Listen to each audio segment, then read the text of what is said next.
Bismillahirrahmanirrahim. Assalamualaikum warahmatullahi wabarakatuh.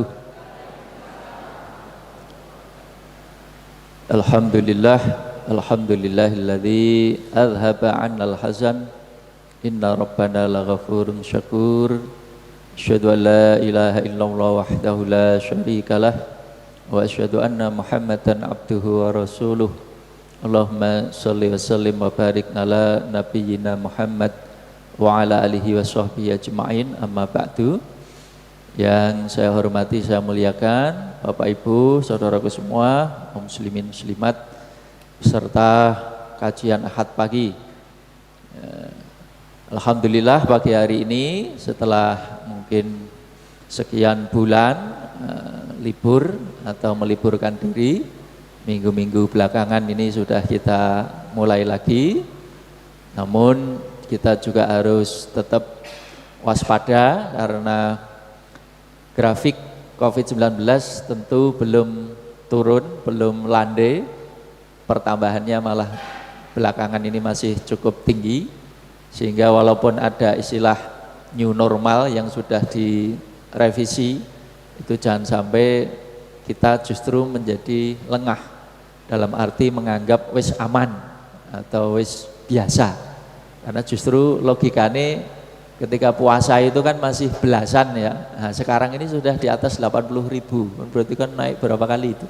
Artinya kan dari sisi keamanan kan semakin kurang. Bahkan banyak prediksi dari ahli yang memprediksi puncaknya nanti masih Agustus atau September.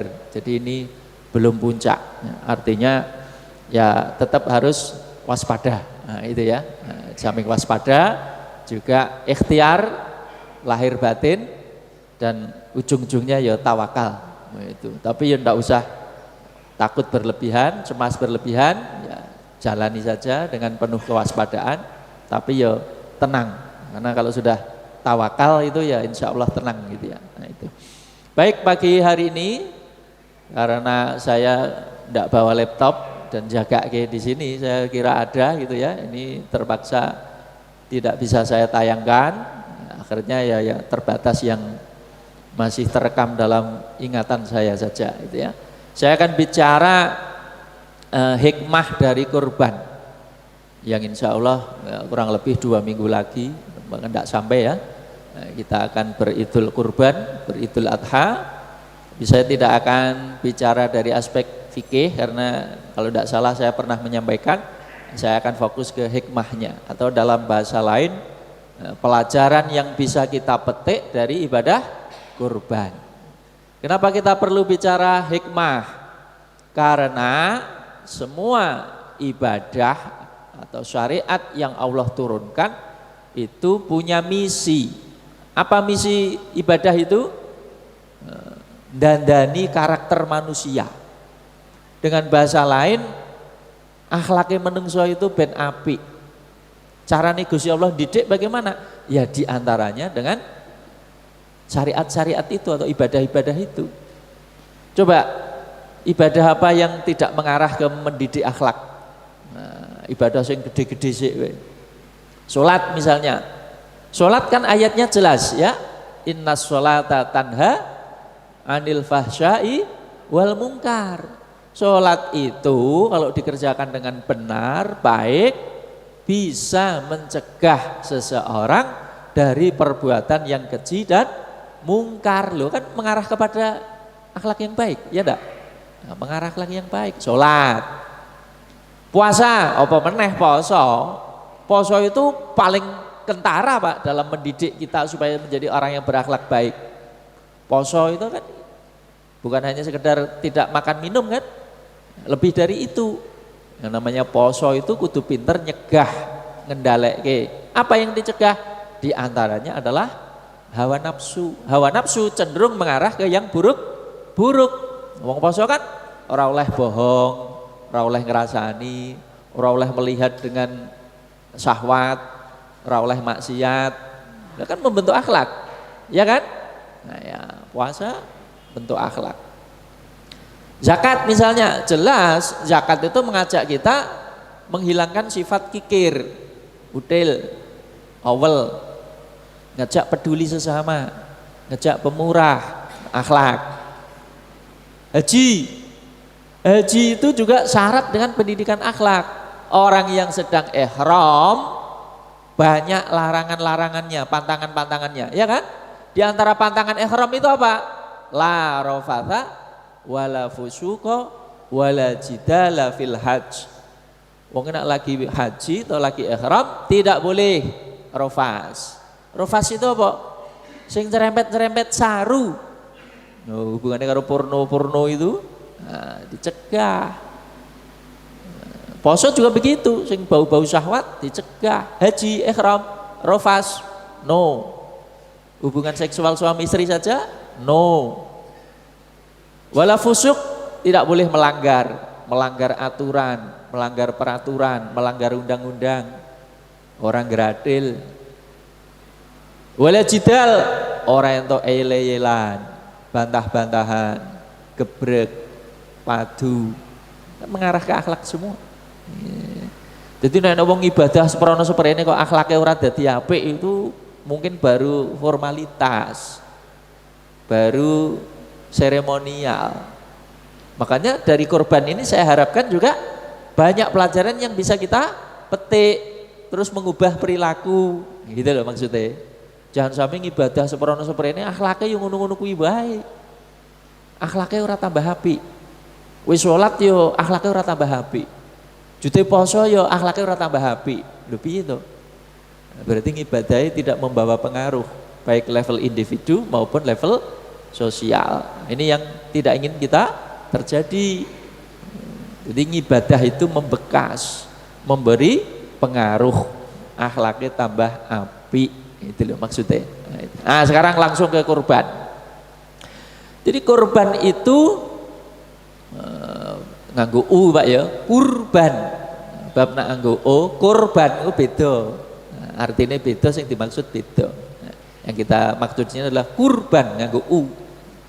Kurban itu secara harfiah ya berasal dari kata koruba, ya, yang artinya dekat, cedak. Itu.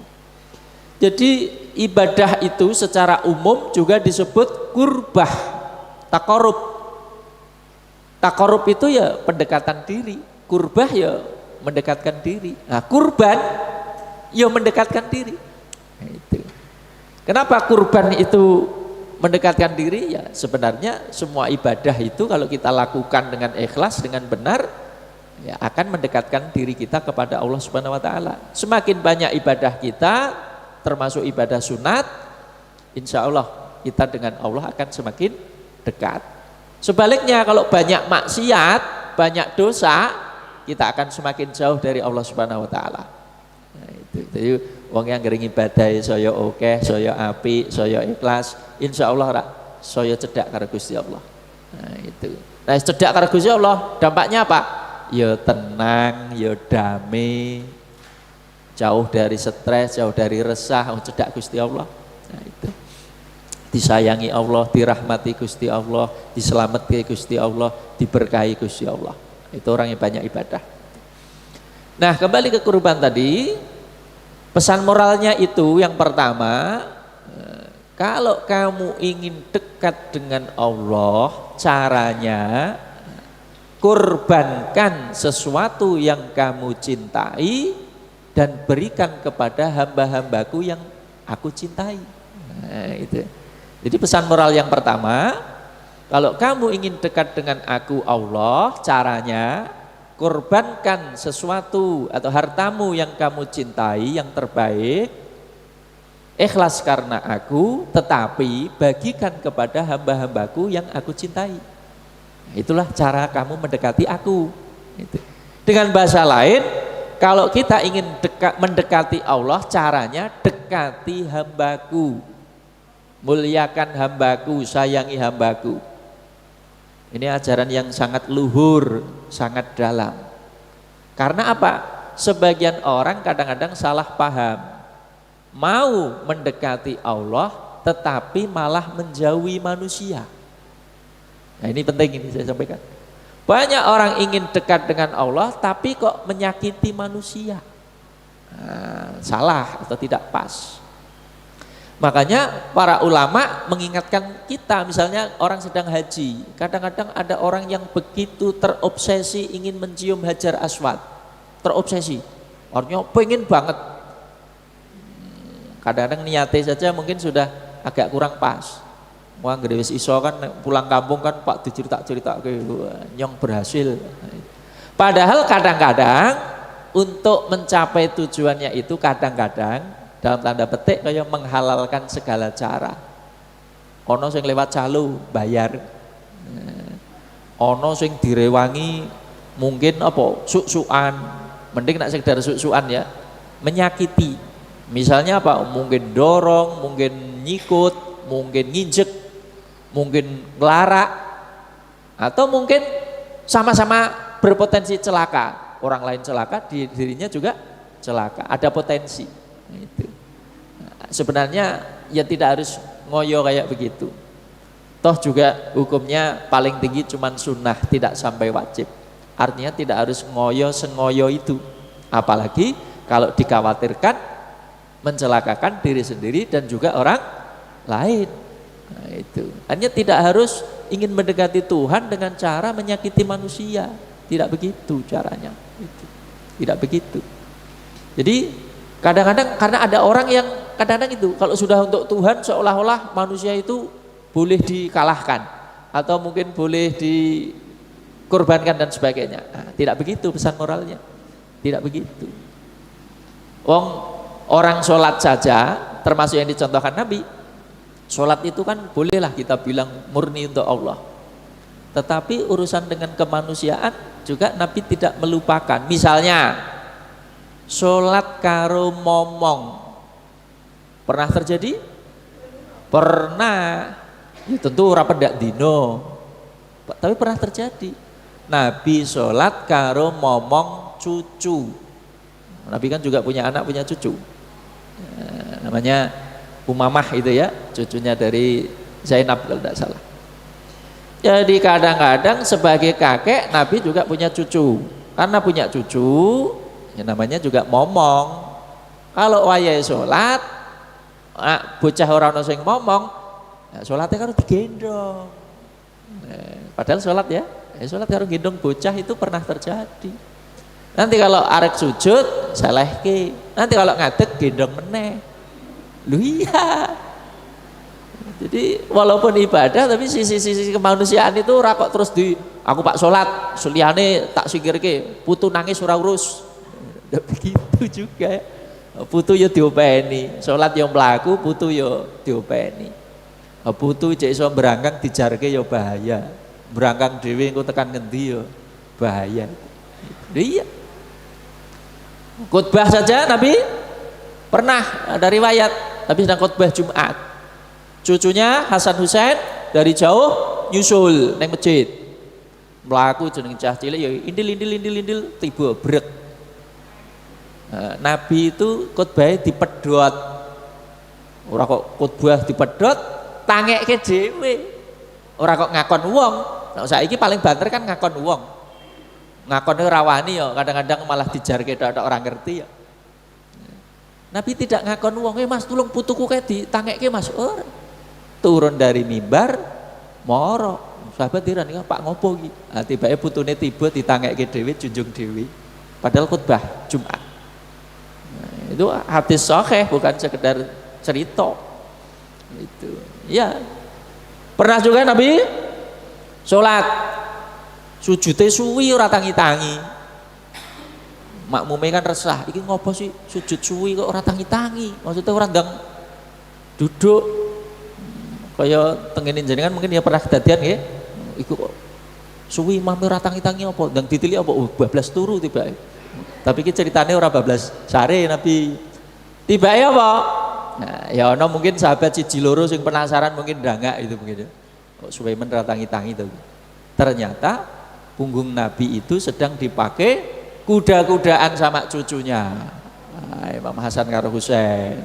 Nggo kuda-kudaan kertas ya. Ditumpaki.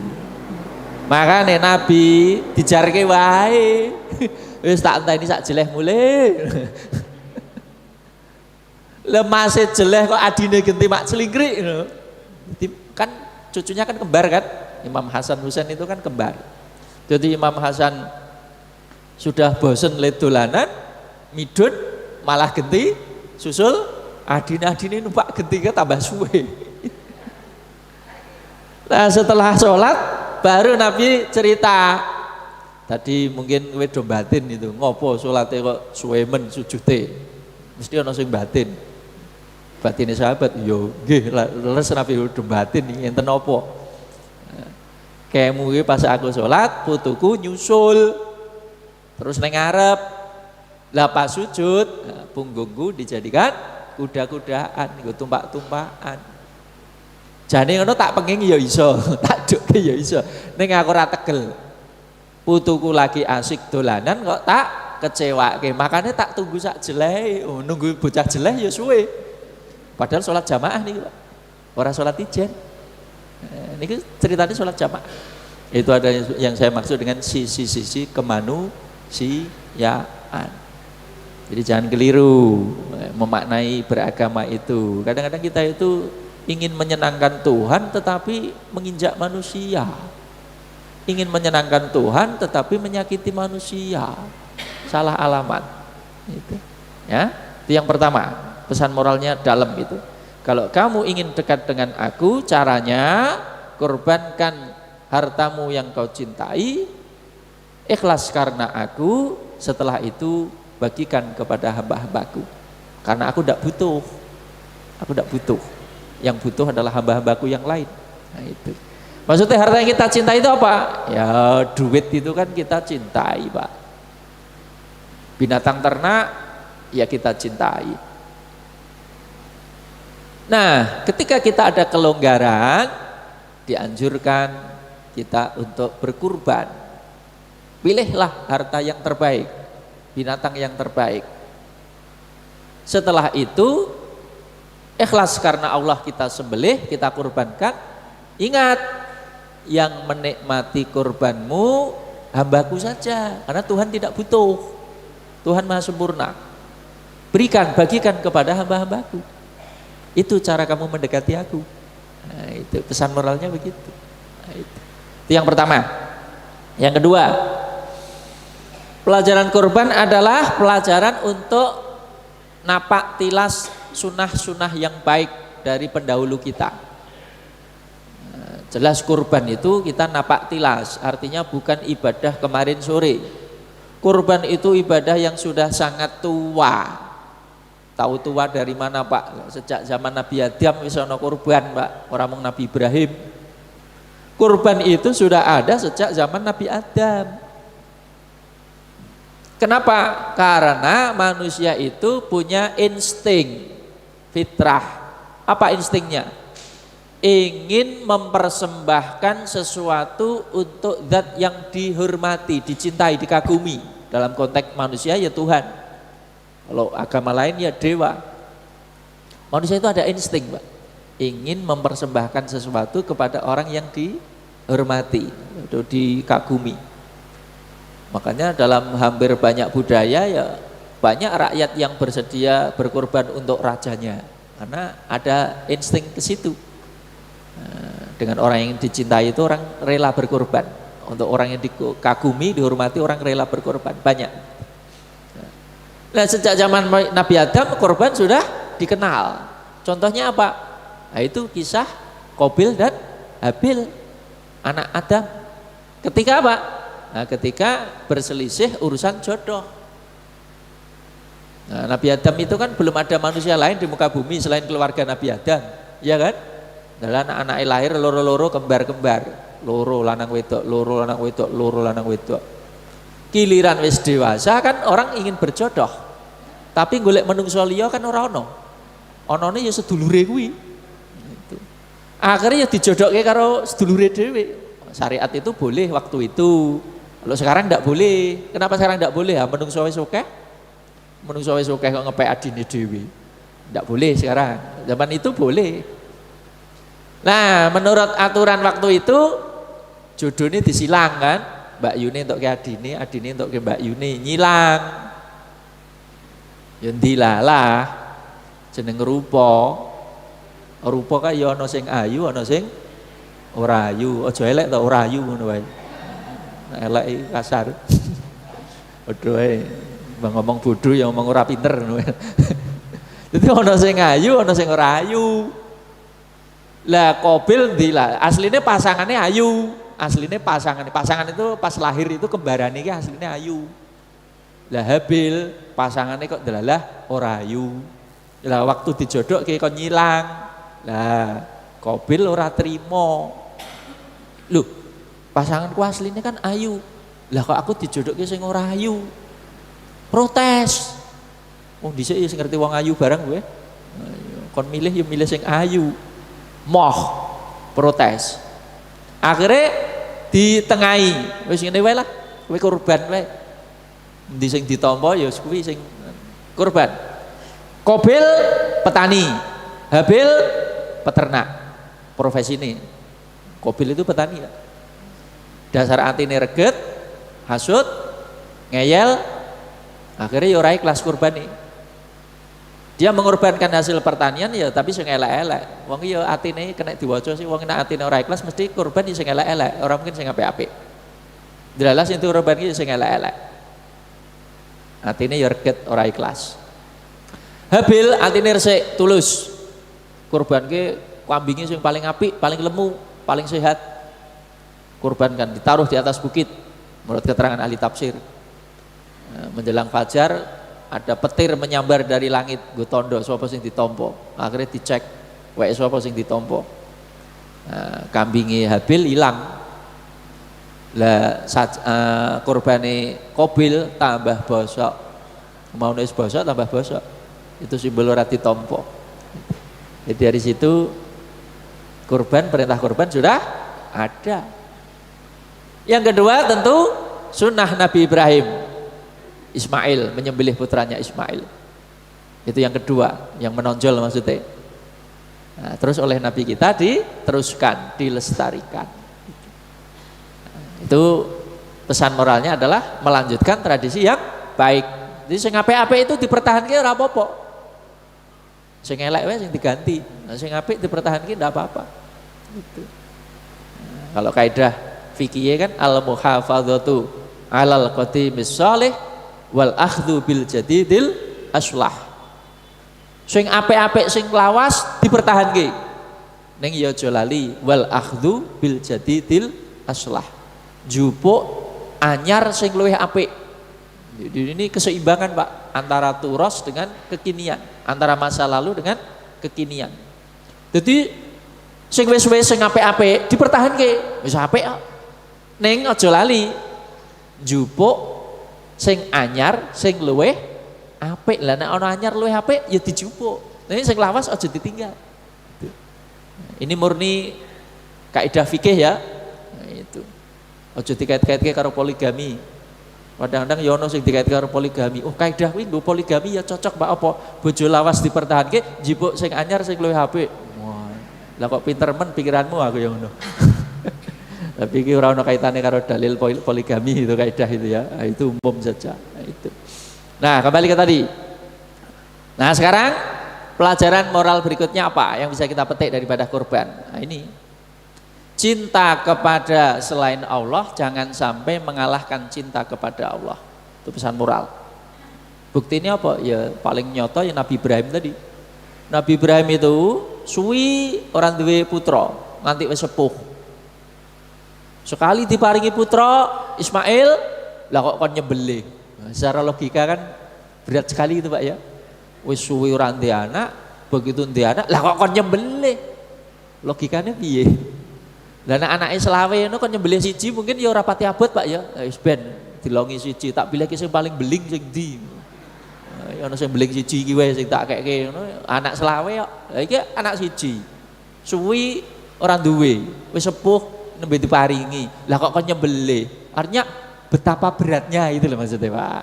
Itu betapa beratnya. Itu. Tapi karena cintanya kepada Allah, imannya kepada Allah, yakin ini wahyu, jalankan. Ismail karena juga putra seorang nabi dan memang seorang nabi, nantinya yuk taat, manut, patuh. Nah, pesan moralnya tadi, cinta kepada Allah tidak boleh kalah dengan cinta kepada selain Allah. Termasuk anak we dikalahke. Ojo kuwale. Karena saking cintanya kepada anak akhirnya melupakan Allah atau menomor sekiankan Allah. Nah, itu tidak pas. Nah, sekaligus di sini saya sampaikan kenapa ada perintah menyembelih anak terus di-cancel. Itu juga sekaligus kita sampaikan di sini. Pelajaran moral berikutnya adalah ini ya. Allah ingin mengajar kita bahwa manusia itu bukan objek kurban. Hanya manusia tidak boleh dikurbankan. Yang pantas dikurbankan itu benda atau binatang. Manusia tidak boleh dikurbankan. Pesan moralnya itu. Kenapa saya tekankan pesan moral seperti itu? Karena begini Pak, jangan kalau belajar agama-agama kuno, peradaban-peradaban kuno, hampir semua peradaban kuno mengenal yang namanya mengorbankan manusia. Suku Aztec, daerah Peru, Amerika, Aztec itu loh, Maya, Cina kuno, Mesir kuno, India kuno, sing kuno-kuno kuwi. Nah, itu hampir semua mengenal mengorbankan manusia, termasuk mengorbankan anak. Nah, jadi seolah-olah manusia waktu itu bangga kalau bisa mengorbankan anak, lebih hebat, imannya dianggap lebih tebal. Kenapa? Nah, seolah-olah dia kan bisa keter karo koncone. Keter itu ya pamer itu. Lah anak kowe mau nyembelih sapi cemen, aku beleh anak, gitu loh, seolah-olah kan lebih gagah kan, aku membeleh sapi, aku anak we tak beleh kok, seolah-olah kan lebih gagah itu kan. Nah itu diluruskan oleh Allah. Jadi orang mengorbankan anak itu betul-betul ada. Makanya dari kisah Nabi Ibrahim seolah-olah Allah itu ngajari itu ora langsung tentang arus, seolah-olah kan kayak diikuti kan. Nabi Ibrahim kan disuruh menyembelih anaknya, kan seolah-olah kan mengikuti tren kan, tren waktu itu maksudnya umum, mengorbankan anaknya umum. Allah seolah-olah itu ya tak ikuti sih jalan pikiranmu menungso. Nabi Ibrahim yang tak akan menyembelih anaknya. Tapi di tengah jalan di cancel, dibatalkan, diganti. Ibrahim nalikan wis siap arti sembelih, cukup, stop, aja teruski. Menungso ora layak mbok kurbanke. Nah, kan begitu pesan moralnya. Anakmu ora entuk dikurbanke. Gantine iki Jibril gawake domba kibas. Iki lho sing mbok sembelih dudu anakmu. Pelurusannya itu di situ. Jadi kebiasaan menungso mbelih anak ya aja diteruske, maksudnya gitu loh. Ngorbanke menungso ya aja diteruske. Gantine, gantine wedhus, sapi, unta. Aja ngorbanke menungso, mbuh anakmu, mbuh bojomu, mbuh awakmu dhewe, aja. Pelurusannya itu di situ, Pak. Jadi hampir semua peradaban tadi mengenal mengorbankan anak. Iya. Neng Jawa apa ya enek, Pak? Ada. Neng Arab apa ya enek? Ada. Lah bapaknya Nabi Abdullah itu kan sebenarnya itu dinadarkan oleh Abdul Muthalib mau dikorbankan, Pak. Sejarah itu. Ya sama. Abdul Muthalib itu ya wong Arab itu nak duwe anak okeh tur lanang kan kebanggaan, Pak. Ya betul. Gue kebanggaan. Abdul Muthalib itu pernah nadar. Aku nak duwe anak lanang-lanang, kebanggaan wong Arab anak lanang. Aku nak nganti duwe anak lanang-lanang, cacahe kok nganti 10, njaluke 10. Salah siji arek tak kurbanke lho, kuwi urung pati suwe. Simbahe Nabi dhewe duwe nazar. Artinya kebiasaan itu umum gitu loh, ngorbanke anak iki umum. Anak wis dijanjeki. Pokoknya salah siji nek aku duwe anak nganti 10 lanang-lanang, salah siji arek tak kurbanke. Nah tenan, delah kok ya anake lanang-lanang 10 tenan. Diundi Sapa ki sing Pak dikorbanke iki? Diundi. Nak ditunjukkan ya ora pati penak, Pak ya. Nak ditunjukkan paling wong tua sing dipilih apa tadi sing rada beling, sing rada beling ndi iki. Iki diundi wae. Dalah kok tiba Abdullah Seragil paling ganteng, tapi kok undiannya kok jatuh ke Abdullah. Kuwi jane arep tenan arep disembelih tenan karo bae. Tapi karo wong-wong tokoh-tokoh usik-usik aja melas ah. Konsultasi karo dukun sih. Wong Arab kan ahli perdukunan. Waktu itu jahiliyah maksudnya. Ana konsultasi karo dukun sih. Nah, karo dukun dikai saran. Wis diundi karo 10 unta. Jadi engko undiane loro, Abdullah 10 unta dikopiok. Wah gede sing metu unta, berarti untane sing disembelih. Nek sing metu Abdullah, tambahinnya 10. Ora kok langsung disembelih ora, tambahinnya 10. Jadi nyawa siji diregani unta 10.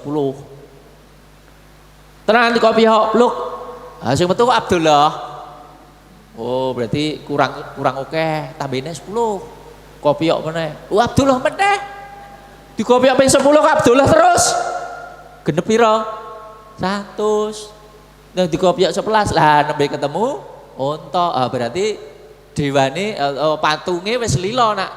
Nyawane Abdullah diganti 100 ekor unta. Akhirnya nyembelih 100 ekor unta gantine nyawa menungso, Pak. Itu terjadi sejarah itu. Urung pati suwe. Pak. Jadi sejarah wong beleh anak kuwi betul-betul ada. Itu diluruskan oleh Allah Subhanahu wa taala dengan syariat. Lur kene menungso bahaya gitu loh maksudnya. Hobimu nyembelih salurno ning wedhus. Anak disembelih. Kuwi Arab, Jawa apa ya ana? Cerita ngendi? Cerita suku Tengger, Gunung Bromo. Nak jenengan maca legenda ning Jawa Timur terkenal, ning kene mungkin ora pati terkenal ya cerita itu. Ini Jawa Timur terkenal, Pak. Gunung Bromo. Suku Tengger. Suku Tengger itu kan kalau bulan ke-10 tahun Saka, malam tanggal 15 kan ada upacara kesodo itu. Kurban di kawah Gunung Bromo. Kurban juga, Pak. Ngelempar kambing, ngelempar ayam, ngelempar hasil pertanian. Itu Sunan Bangsawan Mojopahit itu. Nikah wis suwe, orang duwe anak. Akhirnya nadar. Laki-laki nadar deuni. Apa unine? Nak aku duwe anak nganti malah di cerita itu katakan nganti selawe iki ceritane. Salah siji arek tak kurbanke ning kawah Gunung Bromo. Legendane itu kan mirip-mirip dengan tadi. Pokoknya nak nanti aku dikai anak nanti selawe salah siji arep tak kurbanke ning Gunung Bromo. Tenan. Soro legendane dikabulke, Pak. Dua anak langsung kembar-kembar, Pak. Loro kaya cerita Nabi Ibrahim mau. Nabi Adam mau. Kembar loro kari dhewe siji. Genep selawe. Wah, setelah tumbuh anaknya besar gagah, kadang ya kelingan, kadang ya lali. Nadare kuwi lho, Pak. Jeneng wong tuwa ya eman-eman mosok anakku arep tak kurbanke. Gagah-gagah, ya walaupun selawe. Apa meneh siji mau. Selawe arep ngurbanke siji wae eman-eman apa meneh mung siji wae. Akhirnya kaya diwelehke, ditagih. Wah, lewat mimpi juga menurut legenda itu. Joko Seger namanya, Joko Seger, bojone Roro Anteng karo Joko Seger, akhirnya dijipuk jadi Tengger. Itu nama dari Roro Anteng karo Joko Seger, disingkat Tengger ya. Sukunya namanya kan suku Tengger itu di Gunung Bromo, sekitar Gunung Bromo itu. Ditagih karo dewa. Kowe dhisik ndeuni jare anakmu selawe arep dikorbanke siji. Lah seperti ini kok urung dikorbanke, tak tagih saiki. Akhirnya ditari anake, sapa iki sing gelem iki? Nah, yang mengharukan anaknya yang paling bontot itu rela dikorbankan. Akhirnya dia yang dikorbankan. Singkat cerita kan begitu. Jadi orang mung Cina, orang mung Mesir, orang Arab, Jawa ya cerita ngono kuwi ya ono. Nah, kembali ke depan. Jadi ini pelurusan yang luar biasa. Pelurusan yang luar biasa. Gitu. Nah, pesan moral selanjutnya apa? Pesan moralnya? Pesan moralnya adalah, kalau tadi jangan mengorbankan manusia, pesan moral selanjutnya adalah jangan kau dewakan binatang. Jangan kau puja binatang. Kenapa kok pesan moralnya jangan kau puja binatang? Lihat tadi, binatang dalam Islam itu melayani manusia, diciptakan untuk manusia, derajatnya di bawah manusia. Itu pandangan Islam begitu, Pak. Yang paling mulia itu kan manusia yang bertakwa, makhluk yang lain di bawah kita. Nah, tetapi kita juga melihat dalam sejarah, nyun sewu, tidak sedikit bangsa-bangsa yang memuja binatang. Sampai hari ini tidak sedikit agama atau keyakinan atau kebudayaan yang mensakralkan, memuja binatang. Ada yang mensakralkan sapi, fakta itu. Ada yang mensakralkan kera, ada yang mensakralkan ular kobra, ada yang mensakralkan kucing, fakta itu. Nah, nabrak uang tinggal minggat, nabrak kucing malah mandek. Iya kan? Nabrak kucing malah mandek. Diopeni, digobali, dusi, dikafani, dikubur, diselamati ora kuwi. Itu fakta. Terus mobilnya di mandekke junub, Pak. Khawatir masih bawa sial. Didol ora payu, ya ndak? Mobil selalu nabrak kucingnya didol ora payu. Itu kan masih ada yang seperti itu kan? Tapi kalau nabrak orang didol malah jek payu. Aneh kan? Jadi orang itu kadang aneh. Nabrak kucing kebedet, nabrak uang malah melayu, ora tanggung jawab. Itu fakta. Jadi sebagian orang itu nyun sewu malah mensakralkan binatang. Karo menungso malah ora pati hormat. Karo kewan malah hormat. Ada itu. Nah, dengan korban itu sebenarnya kita diingatkan. Kewan itu bukan untuk dipuja, bukan untuk disakralkan. Dalam pandangan Islam lah ya, dia itu diciptakan untuk manusia, untuk melayani kita. Halal digunakan sesuai dengan batas-batas yang ditetapkan Allah. Termasuk tinggu lawuh ya oleh, disembelih ya oleh. Tentu yang halal ya. Itu. Bukan untuk dikeramatkan, bukan untuk dipuja. Itu pandangan kita. Ya, saya tidak perlu mengomentari terlalu jauh kepercayaan orang lain. Tapi ini secara umum saja seperti itu, ya. Itu. Nah, sekarang pesan moral berikutnya apa dengan ibadah kurban? Ya. Kalau kita menyembelih binatang kurban, pesan moralnya adalah tolong sembelih juga sifat-sifat binatang yang ada pada dirimu. Apa dalam diri manusia ada sifat binatang? Ada Pak. Yang binatang punya sifat, manusia juga punya sifat, mirip. Bahkan kalau ada pada manusia lebih gilani kadang-kadang. Lebih gilani menungso anak ora terkendali, Pak. Manusia binatang ada punya sifat menyerang atau buas. Harimau, kucing, serigala, buas. Manusia ada enggak sifat buas? Ada. Anggere wis nesu ora terkontrol, ngamuk, medeni. Wong ya iso dipateni, gedung iso diobong, pot bunga iso dipecah, bayi iso dibanting, medeni. Sifat kebinatangan. Iya. Ada sifat apa lagi kebinatangan yang harus kita sembelih, kita buang? Egois, ora peduli karo sesama. Contohnya apa Pak? Lah kambing itu lihat aja. Kambing, sapi dijejer-jejer pirang-pirang gitu ya. Coba temannya disembelih itu dia kan cuek saja Pak. Dia kan antrian disembelih kan. Temannya disembelih yang ngerti deh. ya cuek wae. Protes ya ora, demo ya ora. Bahkan ngerti arti sembelih, koncone itu sembelih mangan ya cek kober. Bahkan kadang ngoyak-oyak betina wae cek kober. Itu kambing, Mbak. Jadi dengan temannya itu cuek, ora urus, ora peduli. Ya kambing. Nah, manusia jangan seperti itu. Mosok tanggane ora iso mangan, tok ora ngerti. Tanggane lara ora weruh. Tanggane butuh bantuan, dudu urusanku. Anake tanggane ora iso sekolah, dudu urusanku. Padahal bisa melakukan sesuatu. Itu yang dikecam. Tidak boleh. Seprono super ini belai sapi, belai wedhus, tapi sifatnya wedhus diopeni ning awake. Sifatnya sapi diopeni. Harus dibuang itu sifat-sifat kebinatangan, diganti sifat-sifat ketuhanan dan sifat-sifat malaikat.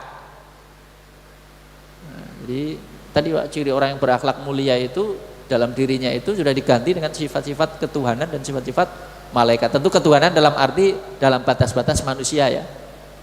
Karena ada hadis mengatakan berakhlaklah kamu dengan akhlak Allah. Hanya berusahalah meniru sifat-sifat Allah yang mulia. Asmaul Husna itu Pak. Allah Maha Pemurah, ya kita tidak usah pakai maha, kita juga pemurah, maksudnya gitu loh. Allah Maha Penyantun, lah kita tidak usah pakai maha, ya cukup penyantun gitu. Allah Maha Sabar, nah kita ya tidak usah maha sabar, ya cukup sabar gitu. Itu loh Pak maksudnya. Nah, jadi itu sifat-sifat binatang, sembelih juga. Berikutnya, apa pesan moral daripada korban? Korban mengajarkan kepada kita kalau kita korban hendaklah dipilihkan hewan yang sehat, gemuk, tidak cacat, yang terbaik. Pesan moralnya apa? Ya tadi kalau kita beramal, berbagi, mempersembahkan suatu untuk Allah, ya berikan yang terbaik. Jangan berikan yang terjelek. Melas sing nompo juga. Itu loh. Jangan sampai korban setahun pisan wedhus sak kecekele. Wis tukune keri-keri ning pasar yo entek-entekan. Ketemu siji we pincang picek. Wah beneran malah entuk sing ngene iki malah regane miring. Tonggoku kuwi 3 juta iki malah entuk 17. Malah ku sing digo Bali. Beneran entuk susuk. Akhirnya dibagi karo tanggane iki wedhuse sapa kok mripate PC. Akhirnya terkenal. Ya jangan begitulah. Kurban mau pilih ke sing elek, sing murah, sing kuru, sing gering. Jangan. Kalau bisa pilihlah yang terbaik. Misal ora terbaik ya minimal standar lah. Standar iki rata-rata. Ora paling apik ning ya rata-rata, ya ora paling elek. Nah, itu. Jadi seperti itu. Pesan moralnya begitu. Berikutnya pesan moralnya adalah apa? Korban mengajak kita untuk kaya atau mampu. Kenapa? Kurban itu termasuk ibadah yang pakai harta Pak. Ibadah yang pakai harta kan banyak. Zakat pakai harta, haji pakai harta, ya kan? Wakaf pakai harta, kurban pakai harta, nikah pakai harta, ngopeni anak, bojo, nafkah pakai harta. Loh, banyak ibadah pakai harta, nyekolah ke anak pakai harta. Lah nek orang duwe harta, ya angel ngibadah. Ya, buktikan saja orang di dunya ya angel ngibadah. Ngopeni anak angel, ngopeni bojo angel, kaji angel, zakat ora tahu, kurban ora tahu, ora ono. Tau ngepres. Ya kalau kita ingin bisa beribadah maksimal, salah satunya apa? Rajin bekerja, nabung, jadilah orang mampu. Nah iso. Cita-cita kan boleh Pak, cita-cita kok. Itu petunjuk agama. Jadilah orang mampu. Ben apa? Ben ini iso kaji, iso zakat, iso wakaf, iso kurban, nyekolah ke anak lancar, ngopeni anak bojo lancar. Ya gue syaratnya apa? Ya dunyane lancar. Termasuk kita diajarkan tuh apa? Nabung hemat. Termasuk nak perlu melu warisan juga. Karena tidak semua orang untuk kurban itu langsung nyoh tuku nih ya, tidak semua orang bisa begitu Pak. Nak mau mampu sih langsung cul nih ya iso. Tapi sebagian orang dadak nabung, hemat, nyelengi, kadang melu arisan. Arisan kurban kan ada juga kan kadang-kadang kan. Nah, iya kita hargai niatnya itu. Ya cuman saya pesen nak melu arisan ya sing konsisten. Konsisten ini piye? Melu tekan tutuk, melu tekan rampung. Karena kadang-kadang penyakite sing wis entuk ngarep bar kuwi ora ngetok meneh. Wis entuk malah sing mburi urung entuk. Bisa setor lah sing ngarep-ngarep wis ora do mangkat, ora setor. Nah, akhirnya apa? Kudune pesertane 40 sing iso mung 20, sing 15 ora entuk. Nah, muni-muni kan? Nah, dadi ora ikhlas. Jenengan kurban tapi duwite wong kuwi. Ora diteruske. Jadi pesan saya ya arisan ya boleh tapi ya tolong ya komitmen dijaga. Konsisten itu loh Pak, nganti tutup, nganti rampung. Oh coba entuk terus ora setor, atau setore ora tertib, melasing buri. Gitu. Termasuk nak kurban nganggo duit utang, ya tulung dilunasi, disaur. Ya utang ya boleh yang penting tapi yang penting nyaur. Utang itu menjadi masalah nak orang nyaur. Utang tidak menjadi masalah nak disaur. Jadi kata kuncinya itu nyaur. Begitu Pak. Nah terakhir pesan dari ibadah kurban itu apa? Walaupun kita disuruh kurban itu syariatnya setahun sekali, setiap hari kurban dan hari tasyrik syariatnya setahun sekali kurban. Tetapi spirit kurban adalah 24 jam dalam sehari, 12 bulan dalam setahun. Maksudnya apa? Sewaktu-waktu kita siap berkurban. Sewaktu-waktu. Berkorban untuk siapa Pak?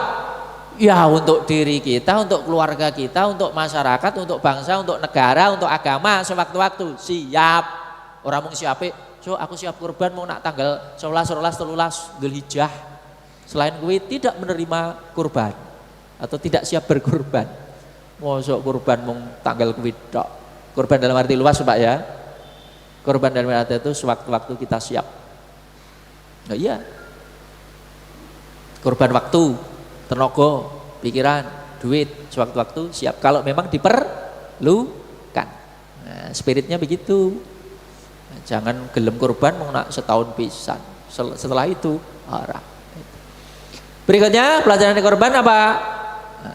Mengajak kita untuk punya kepekaan sosial yang merata, kepedulian sosial. Kalau Idul Fitri kita berbagi dengan zakat fitri, zakat fitrah. Kalau puasa kita bareng-bareng lapar. Kalau Idul Adha kita diajak bareng-bareng kenyang. Nah, poso diajak bareng-bareng lapar. Nah Idul Kurban diajak bareng-bareng kenyang. Lah kok bareng-bareng kenyang? Lah hari itu jutaan orang menyembelih hewan kurban. Lauk pauk melimpah, daging melimpah. Wising kurban ya oleh mangan.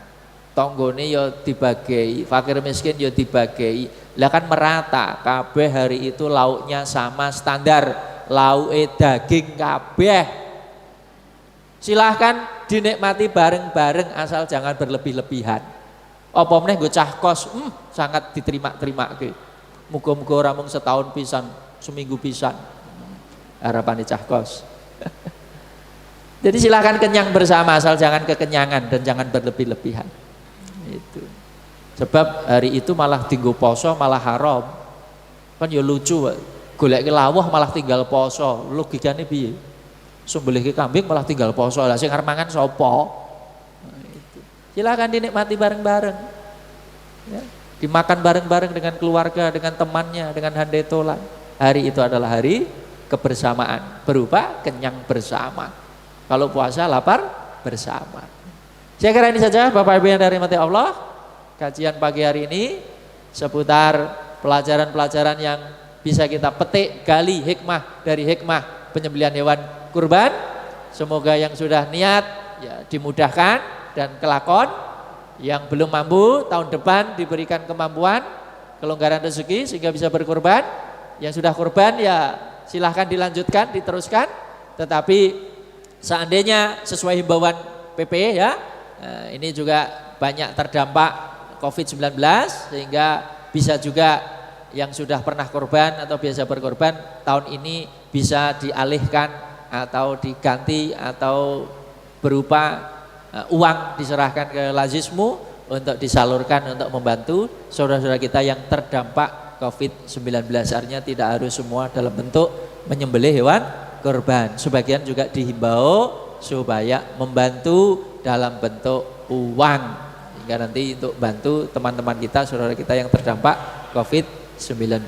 Karena apa? Ya tentu orang miskin tidak hanya butuh lauk, tidak hanya butuh daging, mereka juga butuh kebutuhan yang lain. Ya, ini himbauan saja.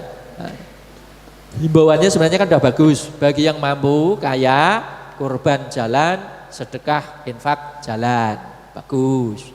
Bagi yang sudah pernah kurban, sekarang ada uang dan tidak terlalu longgar, ya disarankan dalam bentuk uang sajalah, disalurkan Lazismu, AKT ini untuk bantu teman-teman yang terdampak COVID. Artinya bukan hanya untuk minggu-minggu itu, tapi sampai beberapa bulan ke depan. Lazismu kan saya lihat membentuk ketahanan pangan itu. Nah, di sebagian orang ada yang kesulitan, itu ada kena PHK dan sebagainya. Itu. Bagi yang misalnya belum bisa dan lain sebagainya, ya yang penting punya cita-cita, punya niat bahwa suatu saat kita juga ingin berkurban. Saya kira ini saja, semoga bisa menginspirasi kita untuk lebih baik, lebih berakhlak, lebih bermoral, dan kita diberikan istiqomah dalam kebaikan, diberikan kemudahan, kemampuan dan keringanan untuk menjalankan apa yang sudah kita pelajari, kita ketahui, dan kita dijauhkan dari berbagai macam maksiat dan pelanggaran. Hari ini cukup, kita tutup dengan doa kafaratul majlis. Bismillahirrahmanirrahim. Subhanakallahumma bihamdika asyhadu an la ilaha illa anta astaghfiruka wa atubu ilaik. Billahi fisabilil haq fastabiqul khairat. Assalamualaikum warahmatullahi wabarakatuh.